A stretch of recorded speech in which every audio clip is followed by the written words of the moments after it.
बड़ा था तो परमिशन क्यों दी फ्लाई की? कहा रहे भाई, वो तो सीएम फडणवीस साहब ने कहा कि भाई इतना तमाशा मत कीजिए, लास्ट पे राजनीति मत कीजिए।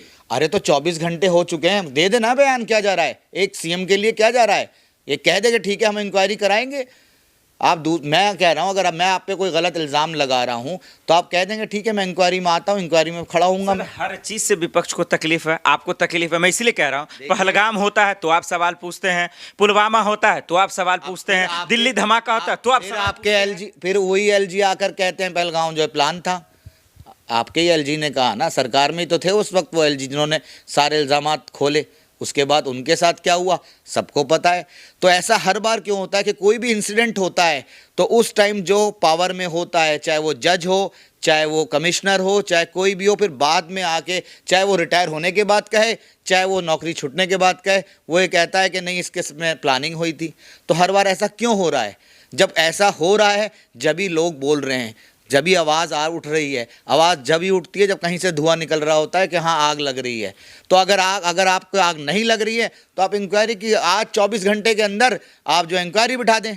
ईडी जब ममता बनर्जी के घर पे जाती है तब तो भाई फाइल लेके ममता जी भागने लगती हैं, और अब कह रहे हैं कि अजीत पवार साहब के पास फाइल था। पहले मैं ये जानना चाहूंगा ये ईडी क्या होती है? वो जो औजार जो डराने के लिए इस्तेमाल करते हैं मोदी जी, उसी की बात कर रहे हैं आप? एक ही रोना है आप मुझे उसी की बात कर रहे हैं आप? भाई केंद्र की एजेंसियां हैं। अगर एजेंसियां पहले तो नहीं थी, 20 साल पहले कहाँ थी एजेंसियां आराम से काम करती थी, जो उनका काम होता था। आज की डेट में जहाँ पहले चुनाव होने वाले होते हैं वहाँ पहले जो है पोस्टर नहीं पहुंचते हैं, वहाँ ईडी पहुंचती है। दिल्ली में चुनाव हुआ, कौन पहुंचा पहले? ईडी पहुंची। चीफ मिनिस्टर कहाँ गए? जेल गए।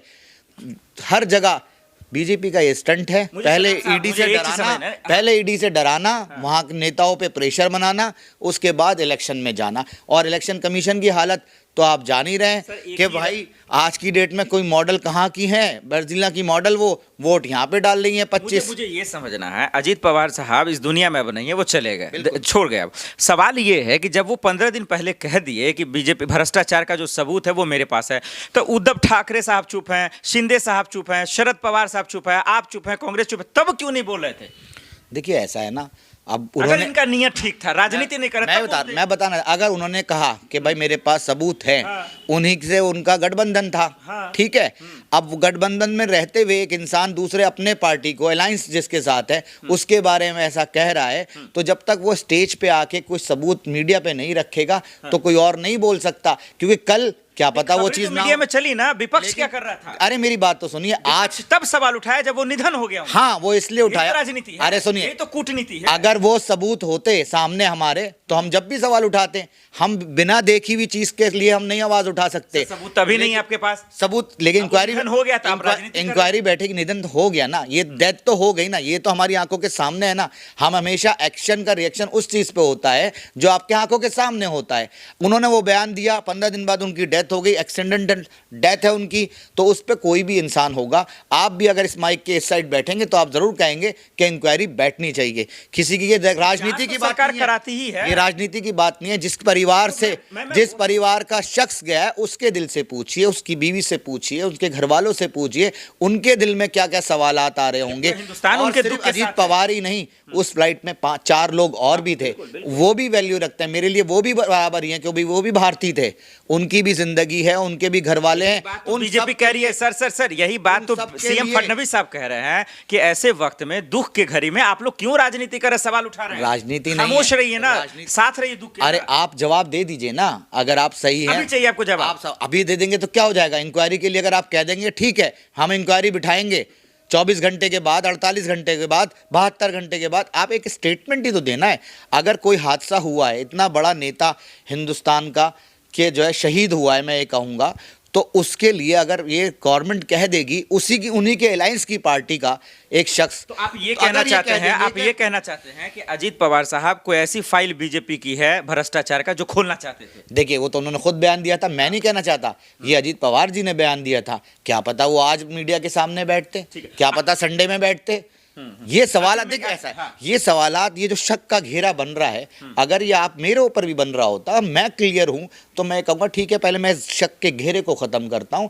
अजीत पवार मेरे भाई थे और मैं उनके लिए लड़ूंगा और उनके लिए इंक्वायरी बिठा रहा हूं। सबसे पहले मैं ये कहूंगा, मैं ये नहीं कहूंगा कि जो लोग मुझ पर शक कर रहे हैं कि वो गलत हैं। अरे वो तो हालात जिस तरह के हैं, जब सामने से आदमी देखता है जो हालात हैं कि भाई एक शख्स ने 15 दिन पहले ये बयान दिया, 15 दिन बाद उस तरह से उसकी डेथ हो जाती है। आखिर में ये बता दीजिए इस सवाल से, क्या ये जो अजीत पवार जी का निधन हुआ है, जिसको आप लोग एक साजिश बता रहे हैं कि बीजेपी नहीं करवाए, राजनीति करने वाले लोग, और आप लोग हालात पे मत छोड़िए सर, ये बताइए जिम्मेदार कौन है? जिम्मेदार कौन है प्लेन क्रैश का और उनके निधन का? जिम्मेदार कौन है? देखिए ये इंक्वायरी के बाद पता लगेगा। ये मैं किसी को मैं जिम्मेदार नहीं कहूंगा, लेकिन मैं ये कहूंगा कि इस पे अंडर सुप्रीम कोर्ट के इंक्वायरी बैठनी चाहिए। इंक्वायरी में जो भी रिजल्ट आता है हम उसके साथ हैं। हम अपने जो हमारी कानून है, व्यवस्था है, हम उस पर भरोसा रखते हैं और हम उस कोर्ट के फैसले के साथ हैं। इंक्वायरी बैठनी चाहिए। मैं किसी को जिम्मेदार नहीं कह रहा, मैं सिर्फ इतना कह रहा हूं कि इंक्वायरी बैठे सुप्रीम कोर्ट के अंडर भी करेंगे। आप बोलने से डरेंगे भी नहीं, इसमें क्या बात है? भी यही करे सुप्रीम कोर्ट पे, सुप्रीम कोर्ट क्या एक बात, मोदी जी के सिस्टम में भरोसा भी नहीं। आप ये बताइए, क्या बीजेपी सुप्रीम कोर्ट से ज्यादा है आपके लिए? बिल्कुल भी नहीं है। नहीं है ना? सिस्टम लॉ एंड ऑर्डर तो उसके हाथ में फिलहाल। हाँ तो भरोसा कीजिए ना। मैं क्या भरोसा कैसे करें? नहीं भरोसा बीजेपी हालात हैं, जो हालात हैं वो अगर शक के घटेरे में खड़े हैं सर्कल में, तो उनका पहला फर्ज बनता है इंक्वायरी कराने का। उन्हें इंक्वायरी कराएं, जो भी इंक्वायरी में आएगा उसमें हम उस फैसले का समर्थन करेंगे। लेकिन हम अजीत पवार जी के साथ खड़े हैं, उनके परिवार के साथ खड़े हैं। किसी भी तरह से उन्हें कोई ज़रूरत होगी तो हम उनके साथ खड़े हैं। मेरी पार्टी कांग्रेस उनके साथ खड़ी है, मेरे नेता राहुल गांधी उनके साथ खड़े हैं।